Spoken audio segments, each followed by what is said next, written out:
Yo, Dream Team, it's your boy Neal back with another reaction video, guys. Here we are with he is kind and generous woman defends Andrew Tate's character on Piers Morgan. I'm ready. I'm intrigued to jump into this. Before we do, make sure you subscribe to the channel, ring notification bell, give the video a thumbs up so it gets suggested. Social media, Patreon, all up top. You'll subscribe to any of it. Put all links in the description. All you gotta do is hit the link, follow me, talk to me. Human. I talk back. If you got a favorite video suggestion, you can subscribe to Patreon and drop it in the comment section. Where are we going with this? Welcome back to Piers Morgan Uncensored. Andrew Tate is banned from social media. His videos about mainly women, but when exactly does free speech become hate speech, and who should get to decide that? Joining me now, our political journalist Ava Santino, and Talk TV contributor Esther Krakow, author and podcaster and friend of Andrew Tate, Leah Halpern, and Times columnist Hugo Rifkin. Hugo, let me start with you. Thank you for joining the show. I read your big Times interview with this guy, Andrew Tate. I found it very interesting because I knew I was going to interview him on television shortly afterwards. And what I was struck by was that although you were pretty outraged by some of the stuff he said and done and found it personally pretty offensive, you didn't really seem to be able to conclude that he'd really crossed a line that deserved the punishment he's received in terms of social media wipeout. Would that be a fair categorization? Yes, I wasn't convinced because I'm not quite sure what debate we're having here. It seems a given to me that there would be no place for Andrew Tate on a normal, conventional media outlet. They're not going to give him your show. They're not going to give him my show on Times Radio. That wouldn't happen. But it raises the question of whether we think that these tech companies, Instagram, Facebook, companies like that, ought to be being held to the same standards as traditional media. If we think they should be, then obviously he has no place in them. If we think they're actually more of a much more free arena where things that we might find in other places unacceptable are in fact acceptable there, then it becomes a whole different debate. And that's a debate we haven't quite settled, I think. Right, because I mean... I feel like they should be more of a free arena. I feel like there's so much more music and stuff that are played on all of these social media things that are much worse than anything Andrew Tate has said. Some of these artists, their lyrics, much worse. Yet none of these artists would be banned from these social media apps or anything. So I don't think, like I said, I don't necessarily agree with everything he said. He says some stuff that makes sense, but I don't necessarily agree with everything he says. But he shouldn't be banned just because I don't agree with what he says. I don't think what he's saying is hate speech. Like he's saying like commit violence against a certain person. He's not giving hate speech. He's giving his personal opinion and how he feels about certain topics and certain issues. That's what I felt, but keep it rolling. Acceptable there. Then it becomes a whole different debate. And that's a debate we haven't quite settled, I think. Right, because, I mean, to me, it's like when Trump got removed from Twitter and Facebook and so on. If you're going to let the Ayatollah of Iran continue to have active accounts on these platforms, I don't see the consistency in banning a president of the United States or, indeed, someone like Andrew Tate. Perfect. Yeah, I mean, that's quite fair. You've also got to accept that, look, huge numbers of people wanted to watch him. Huge numbers of people wanted to listen to him. He's very, very good at what he does. In an earlier age, there were people like Andrew Tate who put out cassettes and CDs or were on, various forms of pirate radio. They had huge audiences. The audiences are much, much huger now, and they are, and much less policed. They have much greater inroads, people like Tate, into teenagers, for example. So it raises whole new questions, whole new issues. I'm not always convinced that just banning them is quite the right answer, but then I'm not sure I'd quite like to be making that call myself. Right, I think that's a really good point. Good point. Leah Halpern, you're in Miami. You know Andrew Tate. You've been to his home in Romania. You know his brother. What kind of guy is he? I mean, many people who don't know much about him will hear some of the stuff he's been saying, which I play to him and challenge him on in the interview, and they'll be horrified. But what do you think?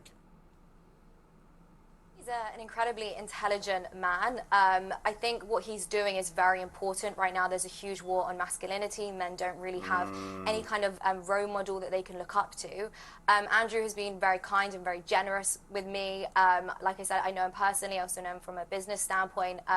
I've spent time with him one-on-one. I've never felt uncomfortable. He's never been inappropriate with me. A lot of people accuse him of misogyny. He's never been misogynistic towards me. And I think what he's doing is incredibly important. Okay, Ava Santino. your view of this? I mean, just Say that from again, the sorry. exchange we just put a preview of, where he says he prefers 18, 19-year-old women to 25-year-olds. I think you're 25, aren't you? But, you know, Ask Andrew. when he generalises about 25-year-old women in the really, I thought, pretty repulsive manner that he did in public, I think that is misogyny, actually, because he's branding a whole category of women in a very offensive way. I think it's close to misogyny. I think it's actually more looking at women as objectively sexual objects, which inherently is misogynistic. But it's looking for purity in women. What he's essentially saying between those lines is that he wants some sort of virginal woman. Maybe that's why he takes this girl seriously. I don't know.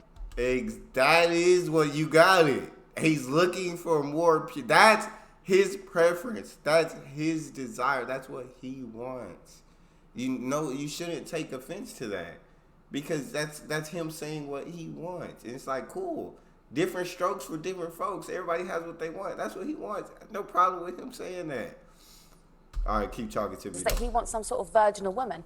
Maybe that's why he takes this girl seriously. I don't know. But I mean, it kind of sounds a little bit like... But he's, I mean, on the other side, he's allowed to. I mean, he can have these views. Does anything that he says, or the stuff that you've seen with him, does it cross a line where he deserves to be expunged from all social media, to be banished from the internet? When you've got to look at the reaction that came off that. So the people who were duetting his videos or the people who were spreading his messages. When you've got 15-year-old boys espousing these sort of views where you're talking about women in purely sexual terms, and that has come from Andrew Tate, then that's where the problem is. What do you think? I don't actually think that's a very fair assessment. He didn't say, oh, I only date 19-year-olds, I prefer. He was making the point, and he could have phrased it better, absolutely. But he's saying Which he did concede, actually, yeah, later exactly. in the interview. But the point he's making is, and he's a very intelligent guy, like Leah was saying, so he knows what he's doing when he's saying that. Obviously, he's got a massive reaction from it, so clearly it's worked. But the point is, you know, he's saying that younger women who have had less experience with men in general are more desirable because they don't come with a certain amount of baggage. Now, you could say there are women that are more experienced that come with less baggage because they know what they want or they're more mature mentally. But my view is you shouldn't be talking about women in that generalised way at all of any age group. But there are people with those I know views. a lot of 25-year-old women in my time, they're all very different. It's like the idea that you bracket them all in this revolting way, which he did, which is just a lad in the nightclub kind of way. It's fine, but that's a generalisation. to do it with a big following, I think, is a malevolent influence. And what is implied there is their sexual history. That is what he's talking about. Yeah. But there are women that are 18 that have a more elaborate sexual history. Well, let me ask Hugo. Hugo, The exception doesn't change the rule. I think that, but it's a person by person thing. But that's what he said. And then you're upset that more 15-year-olds are thinking these things. What's wrong with them thinking, hey, I don't want a woman who's been through a lot of people? Women can think the same thing. No one, you can say, hey, I don't want a man who's had a past. I don't want a man who's been through a lot. I don't. And I would not be offended. I don't think a lot of men would be offended by that. We just understand, well, that's your preference. That's what you want. Cool. And it would end at that. There would not be, we wouldn't care if you was influencing all other women in the world. Okay, cool. That's what they want. Cool. I don't see why he should be banned for basically giving his opinions. Yeah. But there are women that are 18 that have a more elaborate sexual history. Well, let me ask Hugo. Hugo, you spent quite a lot of time with him for your big interview for the Times. What did you actually make of him by the end? When you came away, what did you think of him? Oh, we got on very well, but then we were two men sitting in his cigar room, bantering. You know, we had a good chat and a very honest chat. I mean, we had a very similar conversation to the conversation you're having at the moment. I think in different circumstances, I wouldn't have liked to introduce him to my wife. I wouldn't have liked to hang out with him with my female friends. I think that'd be intensely uncomfortable. But I noticed the way that at the moment, what we're doing, we're debating whether or not he's nice, whether or not the things he thinks are nice or right. What we're not debating is whether or not they should be allowed. Right. And I think it slightly worries me that we've drifted into thinking those are the same debate. I agree. Exactly. When did we already become the moral... Thank this man. I thank you. It slightly worries me that we've drifted into thinking those are the same debate. I agree. When did we already become the moral arbiters for whether people should be allowed a social media platform? I mean, let me go back to Leah. I mean, to me, you might find Andrew Tate's views offensive, unsavoury, misogynist, as I did on some occasions with him, although he made some concessions in the interview. I'm not sure by the end that I concluded he'd done anything really so heinous he deserved the punishment he's got. That was my real conclusion, if I'm honest. Yeah, I don't think he said anything wrong. I think all he's doing is talking about reality. And I don't think it's misogynistic to say you prefer a woman that's 18 versus 25. It's literally just a sexual preference. It's the same reason why young women prefer older men. Just to jump in, I don't think... Yeah, but Leia, I don't think that's the misogyny. I had this argument with my sons earlier when they said... Leia talk! We trying to hear Leia thoughts. Morgan, let us speak. You answered a question. Let her answer, my guy. She halfway through the answer, you jump back in. To jump in, I don't think... Yeah, but Leia, I don't think that's the misogyny. I had this argument with my sons earlier when they saw the clip. The misogyny isn't that he has a preference for girls of 18, 19, over 25. The misogyny is in the way he talks about every woman who's 25. So but that's as just if they're all the same reaction. and they've all been through this tawdry background which he finds so distasteful. That's obviously ludicrous. Well, I think he speaks with a lot of hyperbole. His goal was to go viral. Obviously, as Esther mentioned, not all 25-year-old women have been sleeping with every single man that they meet in the nightclub. So there's always exceptions. But I just think in general, a 25-year-old woman obviously has had more experience than an 18-year-old woman. And some men prefer that. Some men don't like that. And I think that's completely fine. I think what really scares me is the censorship that we see online. On Twitter, there's actually porn on Twitter. You have terrorists on Twitter. Facts. A man who's just talking about reality and the real dynamics between men and women. You know what? I gotta say... Oh my God, Leia done pointed it out, and this girl hating it. This girl hating it. In general, obviously, the more life you have, the more experience you have. And there are exceptions to that. There are, but if we're speaking in general, yes. What he's saying is the truth. 25-year-old men are going to have more experience than 19-year-old men. That's just true.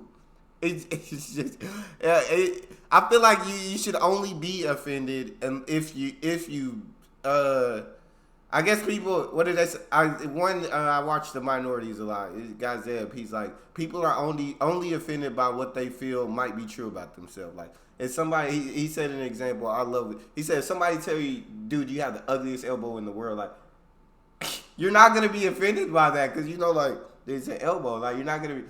But if you thought your elbow was really ugly and somebody said that, then that's going to offend you. That's going to upset you. So I don't understand it, but keep it rolling. And yet a man who's just talking about reality and the real dynamics between men and women. I mean, you know what? I have to say, Leia, I think you make a good point. I think the Taliban have Twitter accounts. The Ayatollah of Iran, he's threatened to wipe out Israel, has a Twitter account. You know, Donald Trump doesn't, Andrew Tate doesn't. Why? You know, I can't really get a satisfactory response from these platforms. So it's a very interesting debate, I think, to be had. We're going to run the full interview with Andrew Tate. Well, the whole thing will appear on YouTube by the end of the week. We're going to run a good hour of it later in the week. It is a fascinating watch, I have to say. And you might like him, you might hate him. But the real question is, should he be banned? Thank you to my panel. Thank you to Hugo. Thank you to Leia. That's it from me. Oh man, yeah. As you can, I don't think he should be banned. Whether you like him or hate him, whether you agree or disagree, I feel like it's no reason to ban him off of all social media. But that's all we got for this one. If you guys got a favorite video suggestion, you can subscribe to Patreon and drop it in the comment section. Subscribe to the channel, ring notification bell, get a video a thumbs up so it gets suggested. Social media, Patreon, all up top. You'll subscribe to any of it. Put all the links in the description. All you gotta do is hit the link, follow, talk to me. Love talking to you guys. You guys are the most incredible team on YouTube. It's your boy Neal. Out.